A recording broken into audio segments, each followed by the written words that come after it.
સુરતથી સમાચાર સામે આવ્યા છે, જ્યાં સુરતની સિવિલ હોસ્પિટલમાં રેગિંગના કેસમાં મોટા ખુલાસા થયા છે.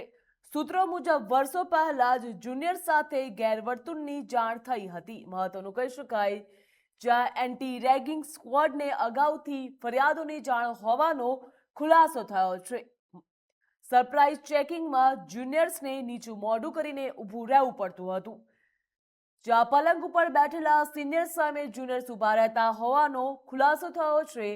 એન્ટી રેગિંગ સ્ક્વોડે ઉચ્ચ અધિકારીઓની તપાસની ભલામણ પણ કરી હતી. ભલામણ છતાં પણ કાર્યવાહી ન થઈ હોવાના ગંભીર આક્ષેપો સામે આવ્યા છે, જ્યાં રેસિડેન્ટ ડોક્ટરનો ત્રાસ સહન કરવા મજબૂર હોવાનો દાવો કરવામાં આવ્યો. ત્યાંના રેસિડેન્ટ ડોક્ટર ત્રાસ સહન કરવા માટે મજબૂર થયા હતા, તેવો દાવો કરવામાં આવ્યો છે. રેગિંગ મુદ્દે તંત્રની કામગીરી સામે ગંભીર સવાલો ઊભા થયા છે, જ્યાં સુરત સિવિલના રેગિંગ કેસમાં જૂની ફરિયાદો ફરી ચર્ચામાં આવી. પહેલા પણ ફરિયાદો કરવામાં આવતી હતી કે સિનિયર્સ દ્વારા રેગિંગનો મામલો બન્યો હતો. મહત્વનું કહી શકાય, ફરીવાર રેગિંગનો બનાવ સામે આવ્યો છે, જ્યાં રેસિડેન્ટ ડોક્ટર દ્વારા સુસાઇડ કરવામાં આવ્યું છે.